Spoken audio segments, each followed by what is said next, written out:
నమస్తే, welcome to Telugu రాజ్యం. ప్రస్తుతం మనతో పాటున్నారు పొలిటికల్ అనలిస్ట్ నాగార్జున రెడ్డి గారు. సార్ నమస్తే. నమస్తే. 1 ఇయర్ పాలన నిజంగా వ్యతిరేకత కూడగట్టుకున్నారా ఏపీ అంటే ఏం చెప్తారు? చాలా కూడగట్టుకున్నారు. చంద్రబాబు నాయుడు చేసిన బిగ్గెస్ట్ బ్లండర్ ఏంటంటే, గెలిచిన తర్వాత ఆయన పని ఏదో ఆయన చేసుకుంటూ పోతే పోయేది. పొద్దుస్తమానం జగన్ జగన్ జగన్ జగన్ జగన్ అని చెప్పి రామనామం జపం చేసినట్టు చేస్తున్నారు అనమాట. ఉపయోగం ఏమిటి దాని మూలంగా? నీకు గెలిచినప్పుడు నీ పని ఏదో నువ్వు చేసుకోవచ్చు కదా. 6 ప్యాక్ అన్నావు, కుదరదన్న సంగతి నీకు తెలుసు, అయినా కానీ చెప్పావు. జనాలు అది విని నీకేం ఓట్లేదు, అది విని నీకు ఓట్లేదు, కొంతవరకు వేసారేమో. కానీ ఆయన పని ఏదో ఆయన చేసుకుంటూ పోతే పోతిగా. చెప్పిన 6 ఏది నెరవేర్చావు? 3,000 రూపాయల దగ్గర నుంచి 4,000 రూపాయలు పెన్షన్ వేయడం ఒక్కడ తప్ప మిగిలిన ఏమన్నా నెరవేరినాయా? ఇవి లేవుగా. కానీ 1,25,000 కోట్లు, 1,40,000 కోట్ల రూపాయలు మళ్ళీ అప్పు చేశావు. మరి ఆ డబ్బులను ఏం చేశావు? తల్లికి వందనం ఇచ్చారు, ఆ తర్వాత రేపు మాపో ఫ్రీ బస్ అని చెప్తున్నారు, అన్నదాత సుఖీభావ కూడా ఇస్తామని చెప్తున్నారు. ఇస్తానని చెప్పడం ఏందా? ఈ 1 ఇయర్ ఎందుకు ఇవ్వలేదు నువ్వు అంటున్నా? దానికి సమాధానం చెప్పకుండా నేను ఇస్తానంటావేది నువ్వు? మరి ఇవ్వకుండా నువ్వు 1,40,000 కోట్ల రూపాయలు ఆర్బీఐ దగ్గర నుంచి నువ్వు పబ్లిక్ డెట్ చేసావు కదా. ఎందుకు చేసావు? గవర్నర్ చేత కూడా అబద్ధం ఆడిస్తారా? 10 లక్షల కోట్లంటివి, 12 లక్షల కోట్లంటివి, 15 లక్షల కోట్లంటివి. గవర్నర్ చేత కూడాను 9.5 లక్షల కోట్లు అని చెప్పి అబద్ధం ఆడిస్తేవి. అక్కడ యాక్చువల్గా ఉన్నాయండి అప్పు 6,46,000 కోట్లు అని చెప్పి నీ ఫైనాన్స్ మినిస్టర్ చేత అసెంబ్లీలో చెప్పిస్తేవి. ఏ ఫిగర్ నమ్మాలా? జనాలు మరీ అంత పిచ్చోళం చేస్తే ఎట్లా? ప్రజలు చాలా తెలివిగలవాళ్ళు. నేను 2004 దగ్గర నుంచి ఎలక్షన్స్ని చాలా కేర్ఫుల్గా చూస్తున్నాను. 2004 నుంచి చూస్తున్నాను. సైలెంట్ ఓటర్స్ అనేటువంటి వాళ్ళు చాలా డేంజరస్ పీపుల్. వాడు నువ్వు అడిగినా నేను అడిగినా రాజశేఖర రెడ్డి గారే ఎదురుగా నిలబడి మీరు ఓటు ఎవరికి వేస్తారండి అంటే నవ్వుతారా కానీ సమాధానం చెప్పరు.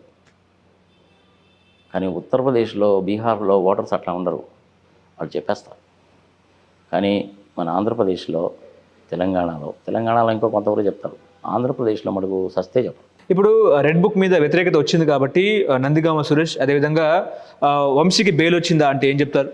ఈ మామూలేనబ్బాయి ఉంది, ఏదో ఒక రీజన్ పెట్టి కేసులు పెడతారు. వాళ్ళు పెట్టే కేసుల్లో కూడా ఏంటంటే అన్ని దొంగ కేసులే. ఎక్కడా ఏ రకమైన కారణం కానీ దొరకకపోతే షెడ్యూల్ ట్రైబ్, షెడ్యూల్ క్యాస్ట్లో చట్టాన్ని వైలేట్ చేశారని కేసు పెడతారు. కేసులు పెడతా ఉంటారు, బెయిల్స్ వస్తూ ఉంటాయి, తిరుగుతూ ఉంటారు. ఏది మామూలు, ఇది పెద్ద విశేషం. చంద్రబాబు నాయుడు మీద ఏమనుకుంటున్నాం? ఇది ఏలేరు స్కామ్ అని ఎప్పుడో 30 ఏళ్ల కింద జరిగిన స్కాము, ఇంతవరకు దాల్లా ఇది తిరుగుతూ ఉంటాం. ఓకే, అది పెద్ద విశేషమేం కాదు. ఇప్పుడు నిన్న రాజ్యసభ సభ్యురాలు రేణుకా చౌదరి మాట్లాడుతూ ఈ 1 ఇయర్ పాలన అనేది చంద్రబాబు మీద జనాలు వ్యతిరేకంగా ఉన్నారు అని చెప్పేసి కూడా ఆమె కూడా ఒక స్టేట్మెంట్ ఇచ్చారు. ఎట్లా చూస్తారు సార్? చూసేదేముంది? అది ఆమె చెప్పింది, నువ్వు విన్నావో నన్ను అడుగుతున్నావు కదా. చూసేదేముంది? స్టేట్మెంట్ని ఆమె స్టేట్మెంట్ ఇచ్చింది. మీకేమనిపిస్తుంది? ఖమ్మంలో ఒక రకంగా మాట్లాడుతుంది, ఢిల్లీలో ఒక రకంగా మాట్లాడుతుంది. ఆమె ఆ స్టేట్మెంట్ ఇచ్చింది అయినా సరే ఆమెకి ఎంత తీసుకు పుట్టిందో చూడు. నార్మల్గా ఆ మనిషి ఆ రకంగా మాట్లాడదాం, కాంగ్రెస్ మనిషి కదా, ఆ విధంగా మాట్లాడింది అనేసి అంటే ఆమెకి ఎంత తీసుకు పుట్టిపోయిందో. ఓకే, ఏంటి సార్ ఇప్పుడు ఏపీలో లిక్కర్ స్కామ్లో కొంతమంది అరెస్ట్ చేశారు. నిజంగా జగన్మోహన్ హయాంలో లిక్కర్ స్కామ్ జరిగిందంటారా అంటే ఏం చెప్తారు? మీరు నన్ను అడగడం కాదు, నేను అడుగుతున్నాను. మళ్ళీ మీరేమనుకుంటున్నారు చెప్పండి. అధికార పక్షమేమో ఆరోపణలు చేస్తున్న పరిస్థితి, చివరికి ఆ కేసును తుస్సనిపించారుగా. సిట్టు విచారణ చేస్తుంది. సిట్టు లేదు పాడే తీసేవా, చివరికి తుస్సనిపించారు కదా దాన్ని. చంద్రబాబు నాయుడు హయాంలోనే 2017, 2018లో ఇచ్చిన జీవోస్ కన్నా చూస్తే తెలుస్తుంది మీకు. డూమ్ డాము, డమ్ము, ప్రెసిడెంట్ మెడలు, వీటన్నిటికీ అప్రూవల్ ఇచ్చింది ఆయనే. అయ్యే కంటిన్యూ చేశారు జగన్మోహన్ రెడ్డి టైంలో. ఆ జగన్మోహన్ రెడ్డి ఏమైనా ఇచ్చాడా? ఆయన అప్రూవల్స్ ఇచ్చింది ఆయనే. వీళ్ళ హయాంలో కంటిన్యూ చేశారు. క్యాష్ వచ్చేసింది 10,000 కోట్లు, 20,000 కోట్లు, 30,000 కోట్లు. అసలు తాడేపల్లి ప్యాలెస్లో అసలు దాన్ని లెక్కించడానికి 100 మిషన్లు పెట్టారు, అంతా క్యాషే. ఇంత చేడు చేసిన తర్వాత చివరికి ఏమైంది? తుసుమనిపించారు కదండి. మరి ఈసే బయట అంటే అన్నీ ఏమంటుంటారు? పచ్చి అబద్ధాలు చెప్తుంటారు స్వామి. అన్నీ అబద్ధాలే, ఒక్కటి కూడా నిజం ఉండదు. ప్రజల్ని పిచ్చోళ్ళు అనుకుంటున్నారు వీళ్ళు. ప్రజలు చాలా తెలివిగలవాళ్ళు.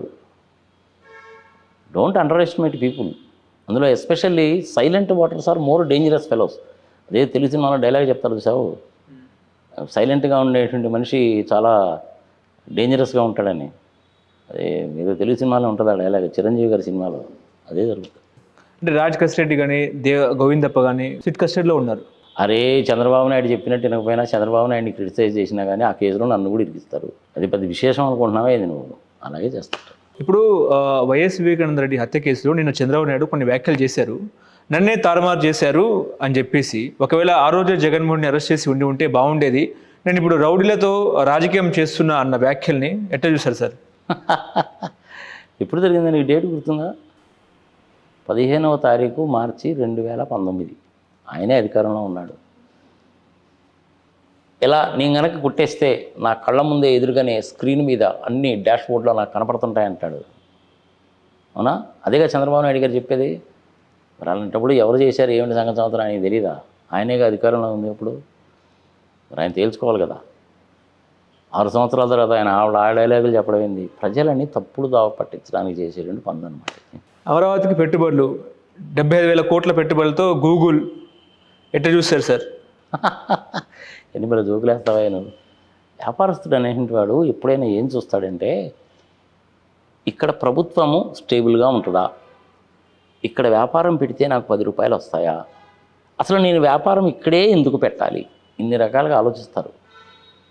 ఏమున్నాయని చెప్పి నీకు వచ్చి 70,000 కోట్లు 1,00,000 కోట్లు పెట్టుబడి పెడతారు చెప్పు. నువ్వేమన్నా ఇన్సెంటివ్స్ ఇస్తున్నావా? ఇవ్వడం లేదు.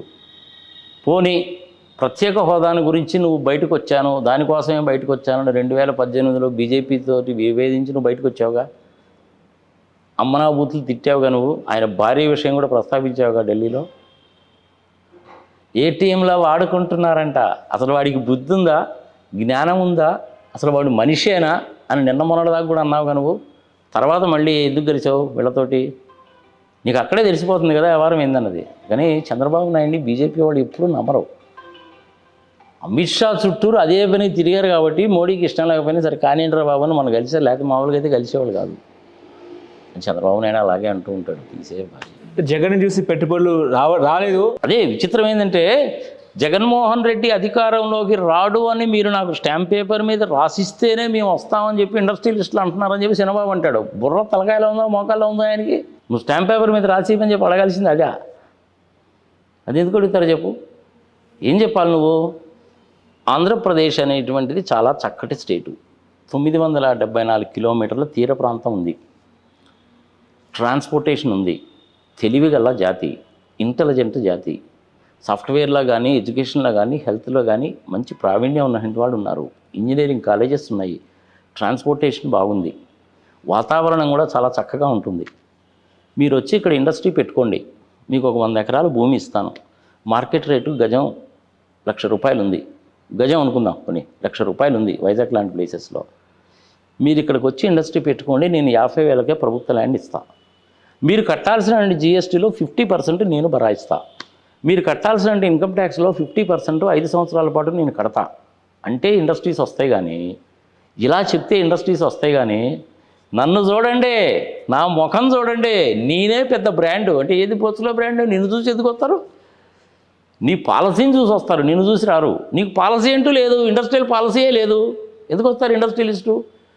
గూగుల్ వాళ్ళు ఎందుకు వస్తారు, ఇంకొకళ్ళు ఎందుకు వస్తారు, ఇంకొకళ్ళు ఎందుకు వస్తారు? 99 పైసలకి ఎకరం అండి ఎవడన్నా వస్తాడా? టాటా వాళ్ళు అంత పిచ్చోళ్ళ కనపడ్డారా నీకు? టాటా వాళ్ళు చాలా నీతిగా నిజాయితీగా వ్యాపారం చేస్తారు, బిర్లాస్ కూడా అలాగే చేస్తారు, అంబానీసు అదానీసు అలా కాదు. 99 పైసలకు నేను ఎకరం భూమిస్తానంటే పరిగెత్తుకుంటూ వచ్చి టాటా వాళ్ళు పెడతారనుకుంటున్నావా ఏంది? ఏమండి చంద్రబాబు నాయుడు గారు, చిన్నబాబు గారు, మీరు స్టాన్ఫోర్డ్లో చదువుకున్నారు, అయినా కానీ మీ గురించి మాకు బాగానే తెలుసు. ఇక్కడ ఎకరం స్క్వేర్ యార్డ్ అనేటువంటిది 1,00,000 రూపాయలు ఉంది మీరు మాకు అలాట్ చేసినటువంటి దగ్గర. ఇది ప్రజలకి దోచిపెట్టడం కింద లెక్క అవుతుంది, ప్రభుత్వ ఖజానాకి దెబ్బ. ఇలాంటి పనులు మేము చేయం. 1,00,000 రూపాయలు ఉంది కాబట్టి మేము 50,000గా మాకు ఇవ్వండి, మేము డబ్బులు ఇచ్చి కొనుక్కుంటాం, మాకు 21 ఎకరాలు అక్కర్లేదు, 6 ఎకరాలు చాలు అనే అంటారు. కానీ ఇచ్చారు కదా అని చెప్పి వాళ్ళు తీసుకోరు. ఇప్పటివరకు TCS వాళ్ళు ఎవరు చెప్పారా మేము తీసుకుంటున్నామని? చెప్పలేదుగా. తెలుసు వాళ్ళకి అది నీతి నిజాయితీ అంటే. అలాంటి నీతి నిజాయితీ పరులకి నేను రాష్ట్రంలో కనుక తీసుకొచ్చి ఇండస్ట్రీస్ కనుక పెట్టించాలంటే నువ్వు కూడా అదే పద్ధతి ఉండాలి. నీకు ఆ పద్ధతి లేనప్పుడు వాళ్ళు ఎందుకు వస్తారు? వేరే వాళ్ళకి ఎవరికో 60 ఎకరాలు 70 ఎకరాలు నీకు కావాల్సిన వాళ్ళకి కట్టబెట్టడానికి నువ్వు TCS వాళ్ళని ముందు పెట్టావు. TCS వాళ్ళు వస్తారు అనుకున్నావు, ఇది నువ్వు చెప్పినంత మాత్రాన రారు. నేను చూడలేదైంది హైటెక్ సిటీ అప్పుడు నేను, జయప్రకాష్ నారాయణ గారు, హనుమాన్ చౌదరి గారు, జయ చౌదరి గారు మేమందరం కలిసి వర్క్ చేసిన వాళ్ళమే. మా కళ్ళ ముందే రాత్రిపూట పాములు తిరగడం మేము చూసాం. 1,250 రూపాయలు గజం అక్కడ ఫిక్స్ చేసింది. ఎప్పుడు? 2000లో. ఇంకా గట్టిగా చెప్పాలంటే 95, 96లో. అది నేను కూడా నా STPకి ఆడిటర్గానే పనిచేశాను, నాకు తెలుసు. ఇప్పుడు 25 సంవత్సరాల కిందనే గజం 1250 రూపాయలు అయితే ఇప్పుడు నువ్వు వైజాగ్ లాంటి ప్లేసెస్లో ఎకరం 99 పైసలకి ఇస్తారంటే జనాలు పిచ్చోళ్ళ కనపడుతున్నారా నీకు? ఎందుకు వస్తారు చెప్పు నీకు? ఇండస్ట్రియలిస్టులు టాటాస్ లాంటి వాళ్ళు అసలు రారు. ల్యాండ్ పూలింగ్ కూడా మొదలు పెడుతున్నారు కదా సార్, ల్యాండ్ పూలింగ్ కూడా మొదలు పెడుతున్నారు, భూసేకరణ కూడా మొదలు పెడుతున్నారు. అని దుంపదేగా బుద్ధి. సేకరించిన 33,000 ఎకరాలకే దిక్కు లేదు, ఇంకా మళ్ళీ 40,000 ఎకరాలు ఎందుకు? అసలు క్యాపిటల్ కట్టడానికి 5,000 acres is more than sufficient. నేను దీని మీద వీడియోలు చేశాను, 20 లక్షల మంది 30 లక్షల మంది చూశారు. ఆ వీడియోలు కూడా అటాచ్ చేసి తెలుస్తుంది. రాయ్పూర్లో క్యాపిటల్ కట్టలేదా ఏంటి? చండీగఢ్లో కట్టలేదా? 2 రాష్ట్రాలకి కట్టలేదా ఏంటి? మరి తమిళనాడు వాళ్ళు కూడాను మెడ్రాస్లో బాగా ప్రాబ్లమ్స్ వస్తున్నాయని వేరే దగ్గర క్యాపిటల్ పెట్టుకుందాం అనుకుంటున్నారు, కానీ పెట్టలేకపోతున్నారు. మలేషియా వాళ్ళు కూడాను కోలాలంపూర్ బాగా ఇదైపోయిందని చెప్పి జయపూర్ అని చెప్పి క్యాపిటల్కి అడ్డం మొదలుపెట్టారు. ఒక్కడు బోలా పోరట్లా. నన్ను చూసిరండి అంటాడేది చంద్రబాబు నాయుడు. నా మొహం చూసిరండి, నన్ను చూసిరండి అంటే నీ పాలసీని చూసి వస్తారు, నీ స్టెబిలిటీని చూసి వస్తారు. కానీ మామూలుగా ఇండస్ట్రియలిస్టులు అనేవాళ్ళు ఎందుకు వస్తారు? నువ్వు అక్కడ అమరావతిలో ఐఏఎస్ ఆఫీసర్స్కి వాళ్ళకి క్వార్టర్స్ కట్టావు, అక్కడ పనిచేసే వాళ్ళందరూ కూడా విజయవాడ నుంచో గుంటూరు నుంచే రావాలా? కుదిరే పనేనా ఇది? 10 అడుగులు తవ్వితే నీకు నీళ్లు పడిపోతాయి. అక్కడ 50 అంతస్తులు బిల్డింగ్ ఎట్ట కడతావు? పైగా దాని గురించి క్రిటిసైజ్ చేసిన వాళ్ళు నీళ్ళల్లో వేసి తొక్కుతానంటాడు. అక్కడికి తీసుకొచ్చిన టీం వాళ్ళే బోట్లు వేసుకొని ప్రచారం పోవాల్సి వచ్చిందా? ఆ ఏరియా సూటబుల్ కాదు బాస్, అది అస్సలు సూటబుల్ కాదు, అది ఏ రకంగానూ సూటబుల్ కాదు. ప్రజల కడుపు కొట్టి చేసినండి దిక్కుమాలి పని అది. ఎంతమంది చెప్పినా ఎండేండి ఆయన చంద్రబాబు నాయుడు మొక్కుపొట్టు పెడితే ఎట్లా? అదేమంటే నేను విజన్ ఉన్న మనిషిని అంటాడు. చంద్రబాబు నాయుడుతో కలిసి నేను కూడా వర్క్ చేశా. ఒకప్పుడు విజన్ ఉన్న మనిషే. వెన్నుపోటు పొడిచి ఆయన ఎన్టీఆర్ గారి దగ్గర పదవి లాక్కున్నప్పటికి కూడాను ఈ మనిషిలో ఏదో కొంచెం ఆలోచించాల్సిన వ్యవహారం ఉందే అన్న ఉద్దేశంతో నేను కూడా సపోర్ట్ చేసిన వాడినే, ఓటు వేసిన వాడినే, వర్క్ చేసిన వాడిని. కానీ ఇప్పుడు ఈ రకంగా ఎందుకు మాట్లాడుతున్నాను నేను? Chandrababu Naidu is the most dangerous politician on this good earth to be eliminated from politics legally and morally under any circumstances to protect the democratic setup across the world. Otherwise it will cause catastrophic disasters to the world itself. ఇంకంతకంటే నేను చెప్పలేను. catastrophic disasters create చేస్తాడు ఆయన. ఆయనేమో రాష్ట్రపతి అయిపోవాలి, ఆయన కొడుకేమో ముఖ్యమంత్రి అయిపోవాలి. కుదిరే పనేనా? కుదరదు కదా. మరి ఎట కుదురుతుంది చెప్పు? నేను విజనరీని అంటావు, కాదని చెప్పి నేను ఉండాలి ఒకప్పుడు, కానీ ఇప్పుడు కాదు. ఆయన ఒకప్పుడు ఐటీతో మాట్లాడిండు, ఇప్పుడు ఏఐతో మాట్లాడుతున్నా అంటున్నాడు. దేంతో? ఏఐతో, ఆర్టిఫిషియల్ ఇంటెలిజెన్స్తో మాట్లాడుతున్నా. ఏదో 4 పదాలు చేసుకుని మాట్లాడుతూ ఆర్టిఫిషియల్ ఇంటెలిజెన్స్ అంటాడు, లేకపోతే తీసుకొస్తా అని చెప్తాడు, ఇంకొకటి చెప్తాడు, ఏదో చెప్తుంటాడు. ఆయన వదిలేదు. క్వాంటమ్ థియరీ అంటాడు, ఆర్టిఫిషియల్ ఇంటెలిజెన్స్ అంటాడు, ఏదో అంటుంటాడు. వదిలే. ఏదో సైబరాబాద్ సృష్టికర్త నేనే, మళ్ళీ సైబరాబాద్ సృష్టికర్త ఆయన అంటావు. స్కీమ్ తీసుకొచ్చింది software technology parks of India scheme తీసుకొచ్చింది పివి నరసింహారావు గారు. ఆంధ్రప్రదేశ్లో మొత్తం వెనక నుంచి నడిపించింది జేఏ చౌదరి గారు, హనుమాన్ చౌదరి గారు, then as well as Jayaprakash Narayana గారు. వాళ్ళ ముగ్గురు పేర్లు ఎక్కడా చెప్పడు, మొత్తం నేనే చేసిన సెల్ఫ్ డాబా కొట్టుకుంటాడు.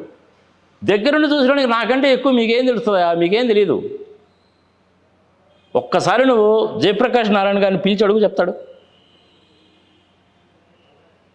దానికి సంబంధించిన ఈచ్ అండ్ ఎవ్రీ డీటెయిల్స్ ఆయనకి తెలుసు, మొత్తం చెప్తాడు ఆయన. ల్యాండ్ అలాట్మెంట్స్ మొత్తం కూడా మేమందరం కలిసి చేసిందే. ఒకసారి రికార్డు తీసి చూసుకోండి, తెలుస్తుంది మీకే. ఇంకో 10 ఏళ్లలో అమరావతిని ఎలా చూడొచ్చు అంటారు? ఏముంది, మామూలుగానే ఉంటుంది, ఏమున్నది పెద్దగా.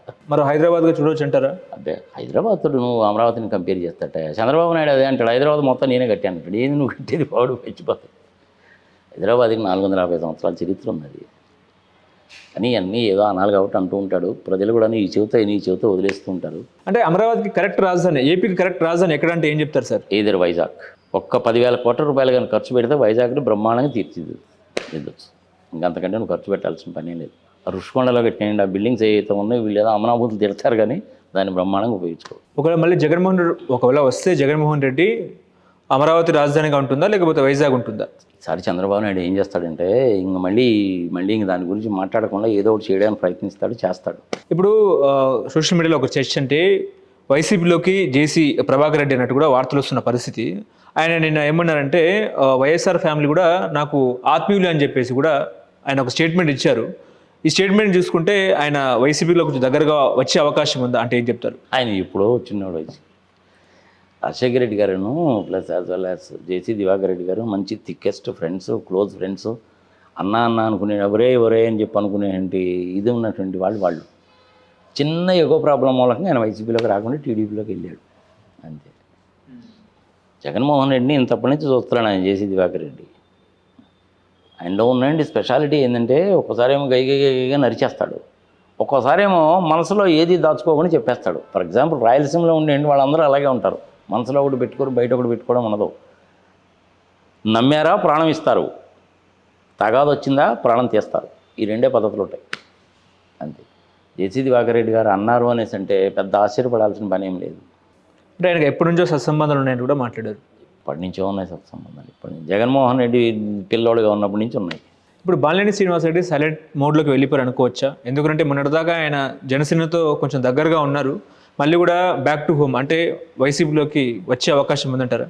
అది జగన్మోహన్ బాలినేని శ్రీనివాసరెడ్డి 12 బూతుల్లో వీవీప్యాట్లు లెక్క పెట్టండి అని 5 లక్షల చిల్లర డబ్బులు కడితే జగన్మోహన్ రెడ్డి కానీ సజ్జల రామకృష్ణారెడ్డి గారు కానీ ఎవరు ఆయన సపోర్ట్ చేయలే. ఓకే, మేము నీకు వెనకున్నాము, నువ్వు ధైర్యంగా ముందుకు తీసుకెళ్ళని చెప్పలా. మరి ఆ మనిషికి ఒళ్ళు పండుతుందా లేదా? అందుకే జనసేనలోకి వెళ్ళాడు. జనసేన వాళ్ళ సంగతి ఏంటి? పవన్ కళ్యాణ్కే దిక్కు లేదు, ఇంకా ఈయనకేముంటుంది ఆడ. అందుకని మళ్ళీ ఆలోచిస్తాడు ఆయన. రాజకీయం అంటే ఇలాగే ఉంటుందబ్బా. అంటే ప్రాణం ఉన్నంత వరకు పవన్కి అండగా ఉంటానని ఈ డైలాగులన్నీ ఏదో చాలా చెప్తుంటారు, ఇవన్నీ కుదిరే పనినా? ఎట్టు కుదిరితే చెప్పు. చంద్రబాబు నాయుడు చరిత్ర తీసుకున్నాం మనకు తెలీదా? ఇందిరాగాంధీ కనుక ఒప్పుకుంటే మా మామ మీదనే పోటీ చేస్తానని చెప్పి అన్నాడు కదా ఆయన. మరి చివరికి ఏం చేశాడు? ఆ మామగారికి వెన్నుపోటు పొడి చేశాడుగా. రాజకీయాల్లో ఇవన్నీ మామూలేనంత. ఏంటి సార్, అమెరికాలో ఎలన్ మస్క్ కొత్త పార్టీ అని చెప్తున్నారు. ఆల్రెడీ అమెరికాలో డెమోక్రటిక్ అదేవిధంగా రిపబ్లిక్ పార్టీలు ఉండగా ఇంకో మూడో పార్టీ అవసరమా అంటే ఏం చెప్తారు సార్? మూడో పార్టీ ఏంది నాకు అర్థం కాదు. ఎవరు చెప్పారు నీకు ఇది మూడో పార్టీ అని? ఆల్రెడీ అమెరికాలో ఇంకో 4-5 పార్టీలు కూడా ఉన్నాయి, ఎప్పటి నుంచో ఉన్నాయి. డెమోక్రాటిక్ రిపబ్లికన్స్ అనేటువంటి ప్రామినెంట్గా ఉంటాయి. మన ఇండియాలో కనుక బీజేపీ కాంగ్రెస్ లాగా అంతే. అట్లనే అమెరికాలో కూడా ఇంకా 4-5 పార్టీలు ఉన్నాయి. గ్రీన్ పార్టీ అని ఒకటి ఉంది, కాన్స్టిట్యూషనల్ పార్టీ అని ఒకటి ఉంది, నేషనల్ డెమోక్రాటిక్ పార్టీ అని ఒకటి ఉంది, కమ్యూనిస్ట్ పార్టీ కూడా ఉందాడా. ఓకే, కానీ ఇది థర్డ్ పార్టీ కాదు. ఇది ఎలాన్ మస్క్ పార్టీ పెడుతున్నాడు, ది అమెరికన్ పార్టీ, అది దాని పేరు. సింబల్ ఏది సంగతి సమాచారం, వాళ్ళ ఏజెండా ఏంది ఇంకా అనౌన్స్ చేయలేదు. మరి పార్టీ ఎందుకు పెట్టాలనుకుంటున్నాడు ఆయన? ఇంచుమించుగా $100 మిలియన్ ట్రంప్ గారిని ప్రెసిడెంట్ చేయడానికి ఖర్చు పెట్టాడు. ఆయన అధికారంలోకి వచ్చిన తర్వాత డిపార్ట్మెంట్ ఆఫ్ గవర్నెన్స్ దానికి హెడ్డింగ్ చేశాడు. ఇండియన్స్ కూడా చాలామంది ఉన్నారు, సంగతి సమాచారం మంచి పొజిషన్స్లో కూడా ఉన్నారు కొంతమంది. మరి ఇప్పుడు విభేదించి ఎందుకు బయటకు వచ్చాడు అనేసి అంటే వెనక ఆయనకు పడలేదు. ఎలాన్ మస్క్ బిజినెస్ పర్సనే, ట్రంప్ కూడా బిజినెస్ పర్సనే. ఈయనేమో మ్యానుఫ్యాక్చరింగ్ సైడ్ ఉంటాడు, స్పేస్ సైడ్ ఉంటాడు ఎలాన్ మస్క్. అతనేమో రియల్ ఎస్టేట్ సైడ్ ఉంటాడు, వడ్డీ వ్యాపారి. వ్యాపారాలు డిఫరెంట్. కానీ ప్రెసిడెంట్ ఆఫ్ అమెరికా అంటే ప్రెసిడెంట్ ఆఫ్ అమెరికానే. ఆయన తీసుకునేటువంటిది ఫైనల్ డెసిషన్. ఎక్కడ తేడా వచ్చింది అనేసి అంటే బ్యూటిఫుల్ బిగ్ బిల్ అనే దగ్గర తేడా వచ్చింది. ఓకే, మీరు ఇలాగే కనుక కంటిన్యూ కనుక చేసినట్లయితే ఇప్పటికే మనకి ఇంచుమించుగా $35 ట్రిలియన్ అప్పు ఉంది. మీరు ఈ విధంగా కనుక కంటిన్యూ చేస్తే ఈ అప్పు ఇంకా పెరుగుతుంది. కొన్నాళ్ళు పోయిన తర్వాత అమెరికా దివాలా తీసే పరిస్థితికి వస్తుంది. కాబట్టి ఇలా చేయకూడదు అనేటువంటిది ఎలాన్ మస్క్ చెప్పాడు. ట్రంప్ గారికి అది నచ్చలా, అందుకని బయటకు వచ్చాడు. అంటే మరి ఇప్పుడు నేను పార్టీ పెడితే అమెరికాకి ప్రెసిడెంట్ అవుతాడా అంటే నాకు తెలిసినంత వరకు ప్రెసిడెంట్ కాడు. అదేలేండి, అమెరికాలో ప్రెసిడెంట్ కావాలంటే నువ్వు అమెరికాలో పుట్టి పెరిగి ఉండాలి. పెరిగితే లాభం లేదు, నువ్వు పుట్టాలి. ప్రపంచంలో అన్ని దేశాల్లో కూడా అదే ఉంటుంది. అవును, సోనియా గాంధీ కూడా ప్రైమ్ మినిస్టర్గా అవుదామని చెప్పి అనుకుంది, కానీ ఎందుకు కాలేదు? ఇక్కడ పుట్టలేదు ఆమె, ఇటలీలో పుట్టింది ఆమె. అవుదామన్న ఉద్దేశంతో మన్మోహన్ సింగ్ ఆమె ఇద్దరు కలిసి గెలిచిన తర్వాత 2004లో రాష్ట్రపతి గారి దగ్గరికి వెళ్ళింది. సుబ్రహ్మణ్య స్వామి గారు చెప్పారు, ఆమె ఇండియాలో పుట్టి పెరగలేదండి, పెరిగింది కానీ పుట్టలేదండి, మన రాజ్యాంగం ప్రకారం దట్ ఈజ్ నాట్ అలౌడ్ అండి అనేసి అంటే బయటకు వచ్చిన తర్వాత మన్మోహన్ సింగ్ గారి పేరు అనౌన్స్ చేసింది. ఏ దేశమైనా అలాగే ఉంటుంది. అంటే ఆయన సౌత్ ఆఫ్రికా మనిషి కాబట్టి ఇంకో పార్టీ పెట్టినా కూడా ప్రెసిడెంట్ కానీ ప్రెసిడెంట్ కావాలని ఏముందబ్బా, నాకు అర్థం కాదు. అది వేరే వాడిని ఏమంటే డమ్మీ క్యాండిడేట్ ప్రెసిడెంట్ కింద పెడతారు, బినామీ అంటాం కదా మనం. అదేలే, అట్లనే ఒకవేళ ప్రెసిడెంట్ కింద పెడతాడు, వెనక నుంచి ఆయన నడిపిస్తాడు, సాల్వ్ అయింది. నీకు ఏం కావాలి? బీజేపీ పార్టీయే ఉంది. బీజేపీ పార్టీలో ఏంటి? మోడీ గారు మంచి మాటగారు కాబట్టి నువ్వు మాట్లాడు. వెనక నుంచి నడిపించేదంతా ఎవరు? అమిత్ షా. కానీ అమిత్ షా ప్రైమ్ మినిస్టర్ కాలేదుగా. అదేవిధంగా ఎలాన్ మస్క్ వ్యవహారం కూడా ఉంటుంది. ఆయన ఏం చేస్తాడంటే ఇప్పుడు దాకా మిగిలినటువంటి 4-5 పార్టీలు ఏవైతే ఉన్నాయో వీళ్ళని కూడా కలుపుకొని పోయి ఓ పెద్ద పార్టీ కింద చేస్తాడు. ఇటుపక్క రిపబ్లికన్ పార్టీ వాళ్ళకి గుర్తేమో ఏనుగు, డెమోక్రాటిక్ వాళ్ళకేమో గాడిద. మరి ఈయన ఏం గుర్తుపెట్టుకుంటాడో మనకు తెలియదు. మరి మోస్ట్ ప్రాబ్లీ ఈయన ఏంటంటే ర్యాకెట్లు అవి ఇవి అంటే ఈయనకు బాగా ఇష్టం కాబట్టి టీఆర్ఎస్ వాళ్ళ కారు పెట్టుకుంటాడో లేకపోతే ర్యాకెట్ పెట్టుకుంటాడో మనకు తెలియదు. పార్టీ అనేసి అంటే ఏంటంటే అక్కడ కూడాను రిజిస్ట్రేషన్ చేయాలి, దానికి ఒక పర్టికులర్ ఎజెండా ఉంటుంది, సంగతి సంవత్సరం చేయాలి కాబట్టి చేస్తాడు ఆయన. ఏమైనా చేయగలిగిన కెపాసిటీ ఉన్న మనిషి అబ్బా. ఎందుకంటే పత్రికా రంగము అనేటువంటిది ఆయన చేతిలో ఉంది, సోషల్ మీడియా మొత్తం అతని చేతిలోనే ఉంది కాబట్టి అది చేయగలుగుతాడు. ట్విట్టర్ ఖాతా కూడా తన చేతిలోనే ఉంది. ఏమో దాని తర్వాత అమెరికన్ కాన్స్టిట్యూషన్ కూడాను అమెండ్ చేసి అమెరికాలో 25 సంవత్సరాలు కానీ అంతకంటే ఎక్కువ ఉండేటువంటి మనిషి కూడాను అమెరికా ప్రెసిడెంట్కి పోటీ చేయొచ్చు మారుస్తారేమో మనకు తెలియదుగా. ఇప్పుడు ఏదైనా జరగచ్చు కదా. అంటే ప్రపంచ దేశాల పరిస్థితి ఎట్లా ఉండే అవకాశం ఉంది ఒకవేళ ఎలాన్ మస్క్ పార్టీ పెడితే? పార్టీ పెట్టినంత మాత్రాన ప్రపంచానికి లాభాలు నష్టాలంటే ఉండవు. ప్రెసిడెంట్ అయితే ఆ పవర్ ఆ కెపాసిటీ ఆ సంగతి సమాచారం మీరే అప్పుడు చెప్పగలం.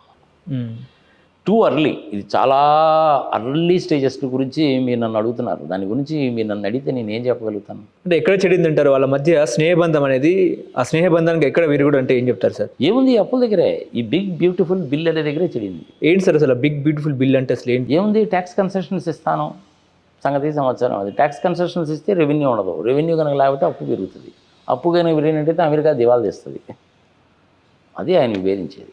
అంటే 4 ట్రిలియన్ ఎకానమిక్ పరిస్థితి కూడా అధ్వానంగా ఉందంటారు. 4 ట్రిలియన్ ఎకానమీ ఎవరిది? అమెరికా.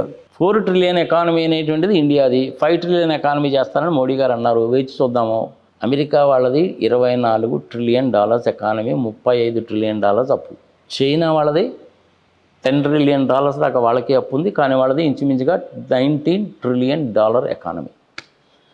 1949లో వాళ్ళకి స్వతంత్రము, 47లో మనకి స్వతంత్రము. వాళ్ళది 140 కోట్ల పాపులేషను, మంది 140 కోట్ల పాపులేషను. మంది $4 ట్రిలియన్ ఎకానమీలో ఎందుకున్నామంటే బీజేపీ వాళ్ళు కాంగ్రెస్ వాళ్ళని తిడతారు. పోనీ ఈ 11 సంవత్సరాల నుంచి ఈ బీజేపీ వాళ్ళు ఉన్నారు, పోనీ వీళ్ళు దీన్ని ఏమన్నా $15 ట్రిలియన్ ఎకానమీ చేశారంటే వీళ్ళు చేయలేకపోయారు. ఇవన్నీ కాదన్నట్టు పెట్రోల్ మీద ఏందండి బాబు, డీజిల్ మీద మోడీ గారు ఎంత చెడు మీరు ట్యాక్సులు వేస్తున్నారు, ఇది మరీ అన్యాయం అండి అంటే దేశద్రోహి, అర్బన్ నక్సలైటు, రూరల్ టెర్రరిస్టు, చోటేమోటే గ్యాంగు, టుకుడే గ్యాంగు అని అమనాభూతులు తిడతారు, కేసులు పెడతారు. మన చంద్రబాబు నాయుడు గారు కనుక ఆంధ్రప్రదేశ్లో పెట్టినట్టు పెడతారు. ఇది న్యాయమా ధర్మమా? ప్రజల విజ్ఞతకు వదిలేద్దాం. అది అమెరికన్ ఎకానమీ మనకంటే పెద్ద గొప్పగా ఏం లేదు. మనకి దూరపకొండలను ఉనిపోని అమెరికాలో అడుగు తినేవాడు ఉన్నారు తెలుసు నీకు. ఒకసారి శాన్ ఫ్రాన్సిస్కో, లాస్ ఏంజల్స్ లాంటి ప్లేసెస్కి వెళ్తే సిటీ అవుట్స్కట్స్ కనుక వస్తే ఫ్లైఓవర్ల కింద నివసించేవాళ్ళు కూడా ఉంటారు. వాళ్ళు చెత్తను తీసుకొచ్చి ఎక్కడైతే డంప్ చేస్తారో ఆ చెత్తలో కాగితాలు ఏరుకొని అమ్ముకొని బతికేవాళ్ళు కూడా ఉంటారు. కానీ ఆ పర్సంటేజ్ ఎంత ఉంటుందంటే 0.1% ఉంటాం. ఓకే. హలో, తెలుగు రాజ్యం ఛానల్ చూస్తున్నారా? సామాజిక, రాజకీయ, జీవన చిత్రణే తెలుగు రాజ్యం. అతిశయోక్తులు, అసత్యాలు ఉండవు. రాజకీయ కోణం కాదు, ప్రజా కోణమే కొలబద్ద. తెలుగు రాజ్యం వీక్షణ మీ ఉత్తమ అభిరుచికి నిదర్శనం.